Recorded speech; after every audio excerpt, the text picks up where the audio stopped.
Welcome in, fans, to another episode of the Two Line Pass podcast. And the three amigos, we're all here in studio tonight. I'm Randon. I'm joined here with Dustin and Ryan. We have a great episode planned for you. This one is called Crossroads. We are at a crossroads of the season, and I am excited to be joined alongside you guys. Dustin, Ryan, how you doing tonight?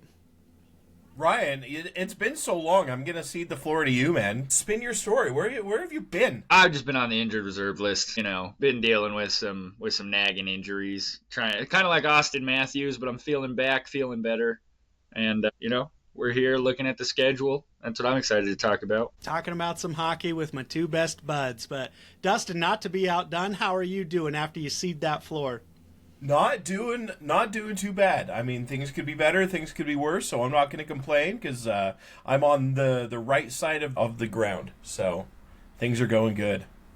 Hey, that's the way to be. Just keep dancing on this great stage of life, my friends. But here we are. I introduced the episode as being called Crossroads because I think we all kind of feel what's at stake for this team upcoming.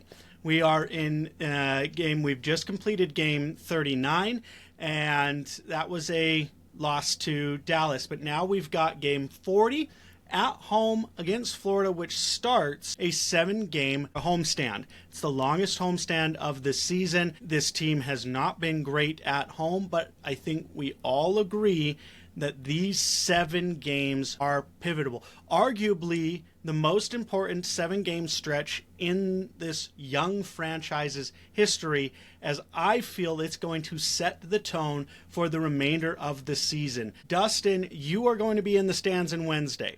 Ryan and I will be on the stands on Saturday.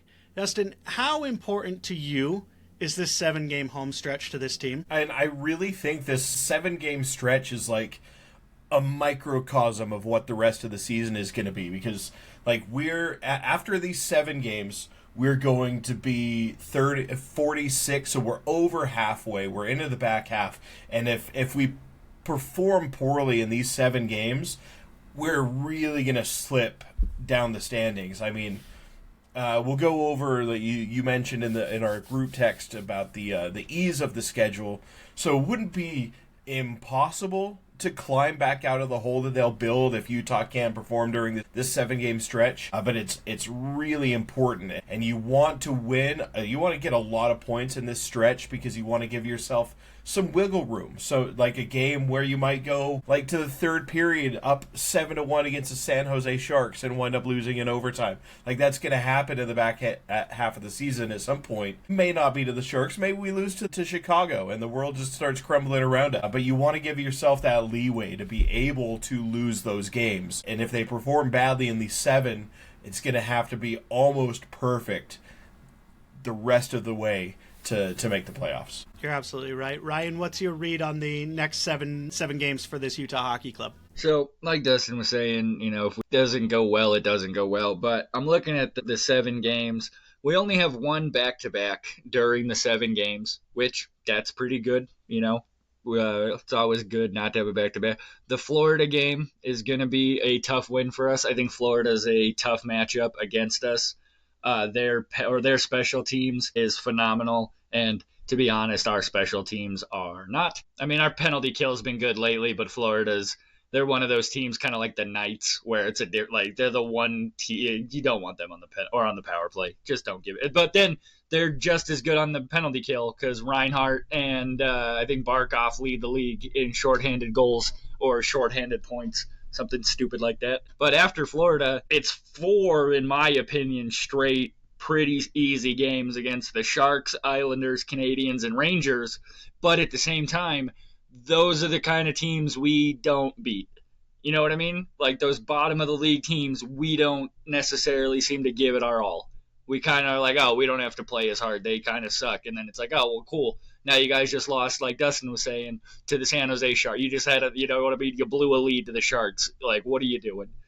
But after that, the last 2 games could be a little tricky with the Blues and the Jets. The Jets, arguably the best team in the NHL with the best goalie in the NHL. And then The Blues they're, whatever. So I think we have the potential to win 5 out of 7.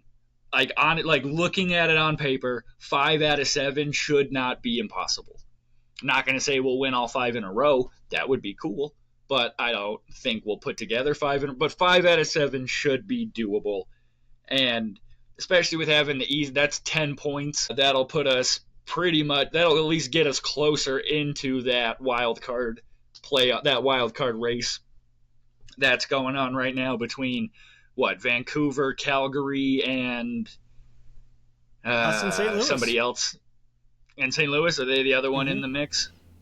Yeah, so we argue, and Dallas, because, Colorado and Winnipeg are just that goddamn good that it's not really fair. But I think we played a decent game against good teams, and yeah, like you're saying, we might have an easy schedule, but to be honest, is anything an easy schedule in the NHL?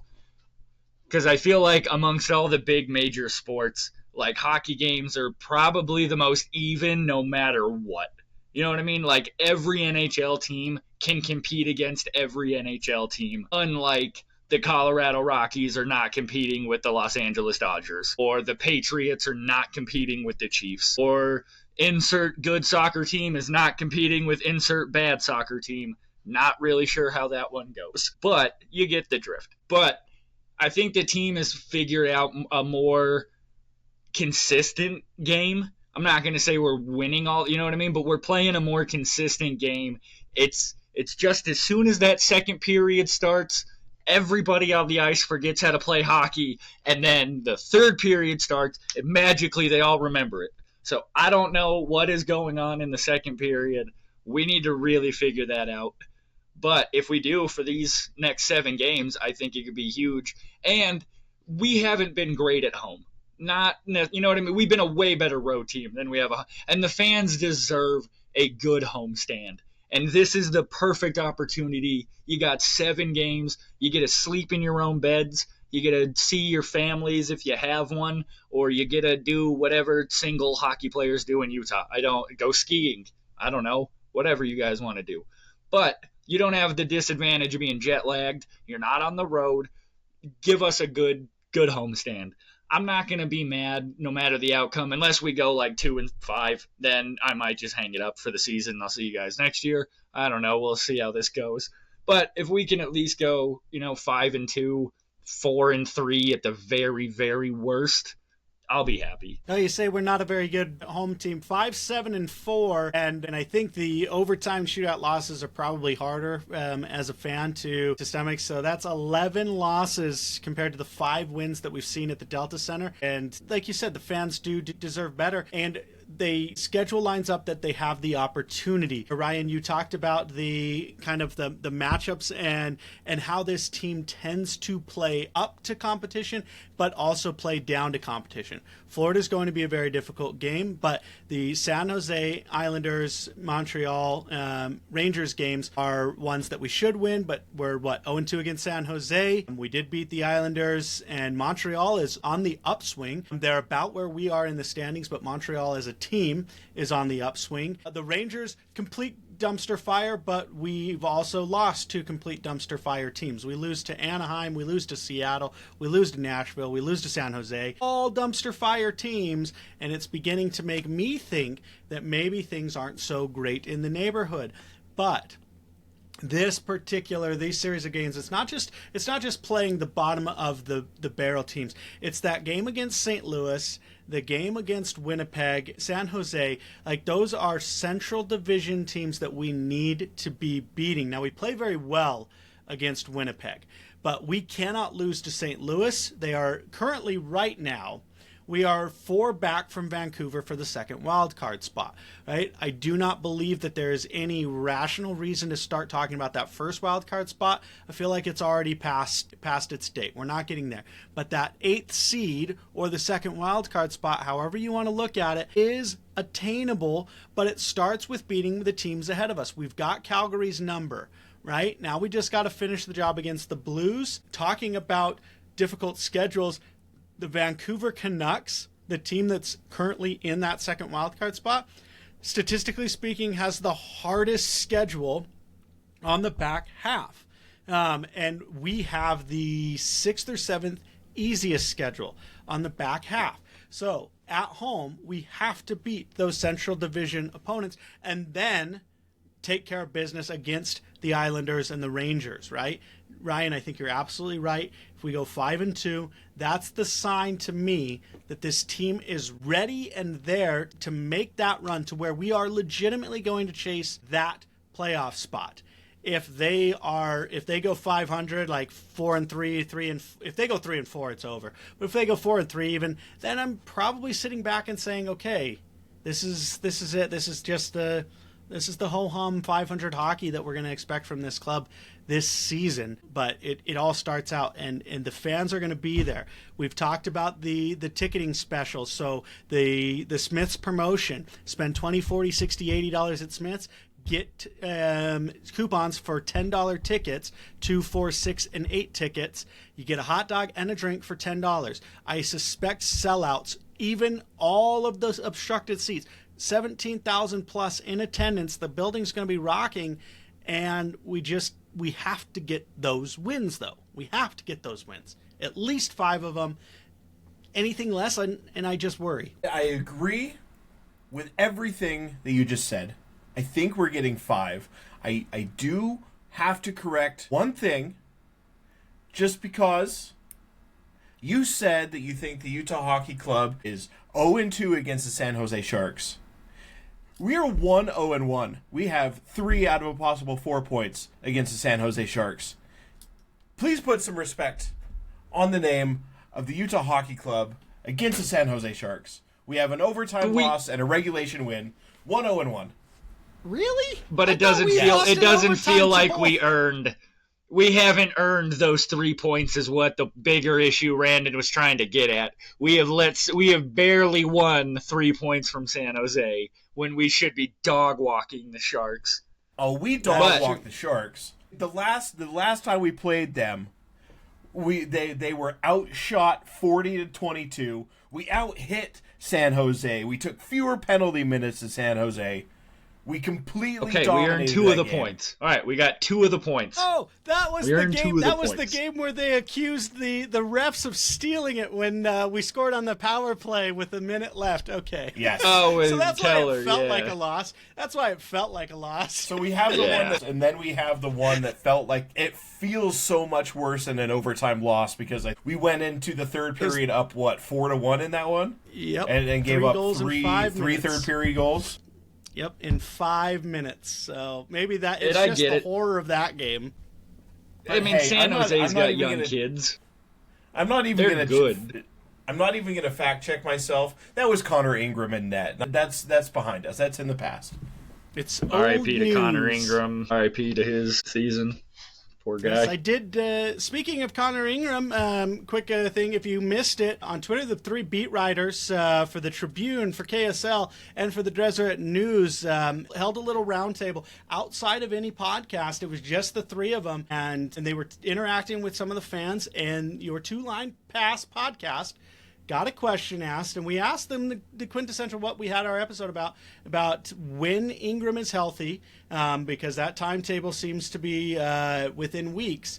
Has Veggie done enough to maintain the starter? And it was more about, is Tyranny going to do the right thing and realize that Veggie has done enough? And nobody really addressed the Tyranny thing, but they all 3 do agree that Veggie absolutely is the starting goaltender for the rest of the season. So if you're concerned what's going to happen when Ingram comes back, fear not. Veggie chance in the building, and Veggie's going to lead us to the promised land. Guys, I want to talk... Yes, Dustin. No, go ahead. I had something else, but this is maybe this is a little like putting the horse before the cart, but I was going to bring up that we saw a tweet the other day. I guess Coach Ridney said something to the media that both John Marino and Sean Dursey are probably a couple weeks away or a few weeks away, and we probably won't see them in this homestand, which feels like, okay, they're getting close. So maybe it's a topic for a future episode, but I'm just wondering where we're going to slot them in, because I think our top line defense with Alimata and Sergachev is really good. So do those two just kind of slide into the second line, and or how does that get handled? But that maybe I'm jumping the gun a little bit too much for that one. You're not. Let's talk about it, because it is something that's going to have to, while these 7 games, I think, set the tone, it cannot be understated the impact that I think Durzi and Marino are going to have on this team. Now, we talk about it. Let's get in our way back machine. We talk about that hype, the initial hype of the season, and we all kind of universally agree that hype was completely derailed by the Durzi injury. Now, whether that alone caused it, that's up for debate and that's up for speculation. A lot of things started to go wrong. But the Durzi injury was kind of the match that lit the fire, as it were. And so when he returns, does that spark another fire? So if we have a rough go in this homestand, is he and our John Marino and Durzi enough to get this team back on track? And that's what's going to remain to be seen. As for slotting them in, obviously the real loser here is Ilya Kolyachonok, who will not be playing. Bortuzzo will not be playing. The guy we just picked up on waivers won't see the ice. I hope he doesn't spend money buying anything, because he will likely be waived again. But I would like to see them slotted in the second pairing slot. There was an argument made by the beat writers that Valimaki is out. So Valimaki and Kolyachonok are out. So then you have Ian Cole and Kesselring, and then Durzi and Marino. Of those 4, if you don't split up the Sergachev-Mata pairing, which I don't think you do, because I still think, for as good as Sergachev and Durzi were early, I still believe Olimata is our best pure defenseman, paired with our best offensive defenseman in Sergachev, and I just think that pairing is too good to break up.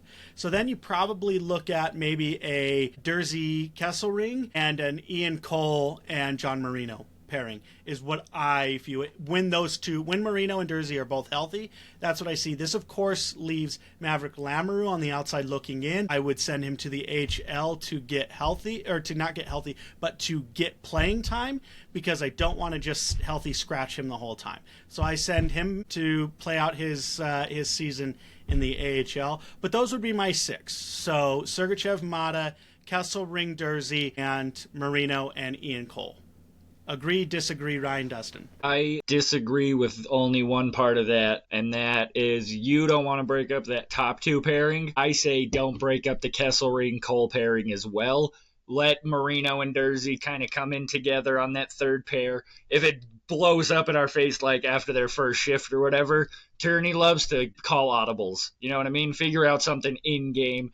But if you use those 2, have them practicing together, getting, because they're coming back healthy together, they're going to be kind of coming back at the same speed. So have them working out together, getting healthy together, then they can be your third or your second or whatever you want to do to get their feet back in it.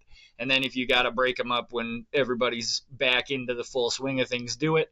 But I like the pairing of Kesselring and Cole. I think Cole is the steady veteran presence that Kesselring needs when he's rushing in on a play, or if he's, he makes a bad play, Cole's that guy who can be behind him going like, it's all good, I got you.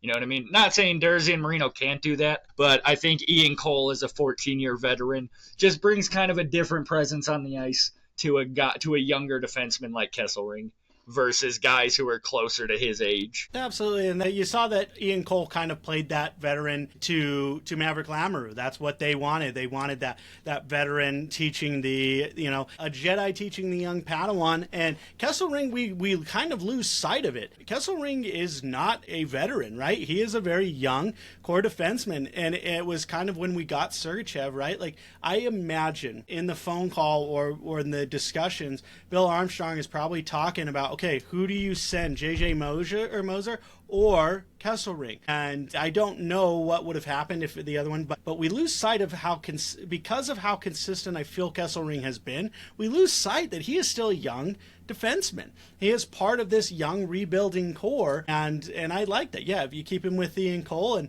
as long as Dursey and Marino are good, I think ultimately Dursey's good enough to be back in the top pairing. But yeah, coming off of an injury, I don't mind that at all. Dustin, what do you think? You circle back. What do you think the pairings? I like that. I like the idea of having those two like rehabbing together and playing together, skating together, and then coming back on the ice together. I like that idea. So I wouldn't mind keeping it all together and keeping them on a line. Okay. Well, there it is, guys. Well, it's going to be exciting to watch them come back from injuries, and Lord willing, we won't have any more injuries that we have to deal with, at least more than just day to day. And then we've got a pretty good thing. I do want to talk about one thing. We've kind of talked about it in the post game, so we don't want to rehash necessarily the third line woes.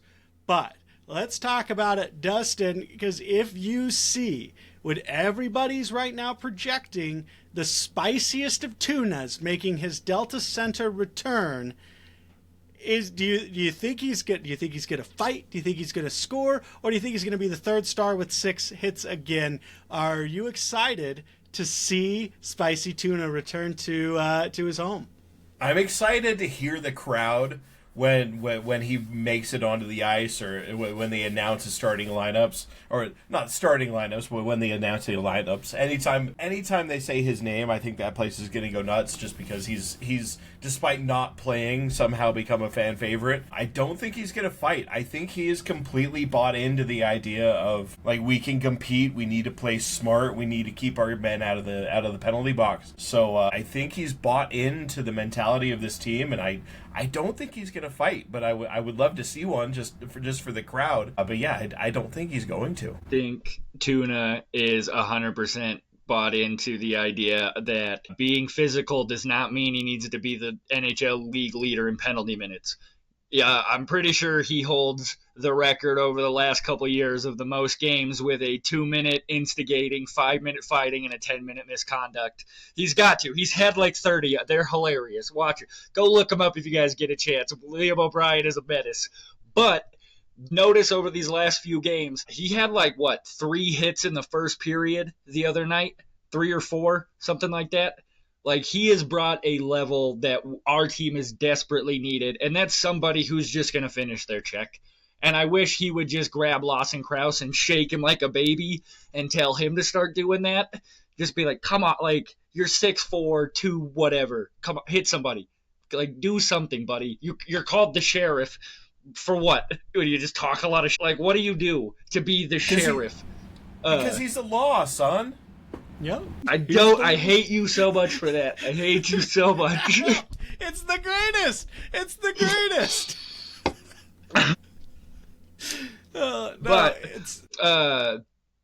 But yeah, I think Tuna's been that physical presence that the team has so desperately needed, and him staying out of the penalty box has only been a great thing. I think he's getting a goal. I think his first night back on home, I think he's gonna get a goal. He was close the other night with Dallas. He had a good chance in front of the net, which is another thing I love about him. He goes to the front of the net and just dares people to move him. That's all you got to do. Like, that's really all he's got to do. I was looking at some advanced analytics the other day. I can't remember if it was on Reddit or somebody posted it on X, but it was a breakdown of shots. And so it was basically shooting percentage, percent that are goals, percents on goal, percent that are blocked, and percent that are missed. And it was kind of interesting to see that Spicy Tuna, while he doesn't have a goal, he has 0 missed shots. All of his shots are either blocked by a defenseman or they are on net, which historically has kind of been a problem for this team of missing the net. Like, I applaud them for trying, but they missed the net a lot. And we saw the third line. They were scoring goals that they historically haven't scored in the past because those shots go wide. Michelli's like 360 no scope. That's a shot that any other game that usually sails 10 feet wide. But they've found their footing, they found their energy, and I just really want to see the Delta Center, much to the chagrin of anybody who remembers what Spicy Tuna was in Arizona. He's not that guy anymore, and I agree with you guys. He's bought in. He's really embraced that team. He earned $1 million at a press conference, and now he's earning that $1 million on the ice. So I love to see it. I love to see the tuna, and love to see just the team and the physicality going into the Delta Center. Now I want to talk about one thing before we go, if I could. January, no, just hit end. Just hit end. We're not talking about this. Fine. Okay. Goodbye. Okay. What is it? Is he gone? Is he gone? Okay. January 7th. 2024, the Arizona Coyotes are 19, 17, and 2, and they're at 40 points. January 7th, 2025, your Utah Hockey Club is 17, 15, and 7, 41 points. Right now, call it. Now, granted, I'll give you this one. There was a 15-game losing streak. 15-game losing streak between January 24th and March 1st. Does the Utah Hockey Club finish with 10 more points than they did last year? So I'm going to set the over-under 87 points, knowing that just about halfway they're at 41. Over-under, Dustin, 87 points to end the season. Over. The schedule's too easy. They're going over. They're making the playoffs.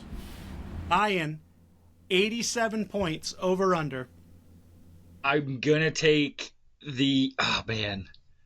I want to take the over so bad, but, like, the ghost of Arizona, like, the ghost of the Coyotes keeps haunting this team at, like, the most annoying times.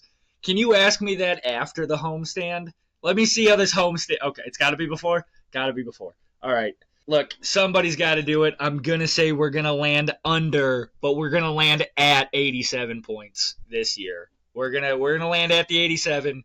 I want to bear, if this homestand goes well, I think we'll bury the ghost, but I don't know, man. I don't know. Somebody's got to do it. Playoffs. Okay, so we said what? We said 90 was the minimum, I think, or did we say 93 was the minimum? I think we get to make over playoffs? 87 to make the playoffs, to make that 8th seed. It's got to be minimum 90 to make the playoffs in the Western Conference.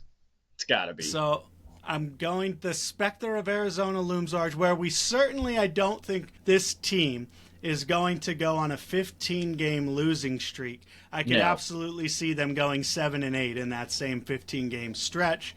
But that's still 14 more points than they had last year.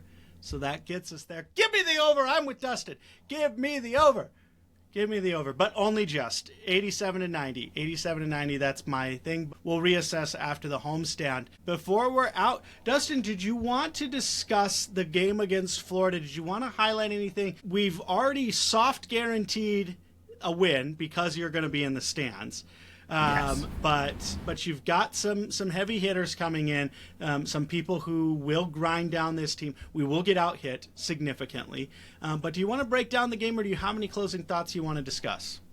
I don't want to go to a full breakdown. I think we're already at the time limit of what we want these episodes to be at, so I won't go into a full breakdown. Really, the most important thing to remember going into this game is that Utah wins. Ryan, any closing thoughts for you? Florida is a pesky team.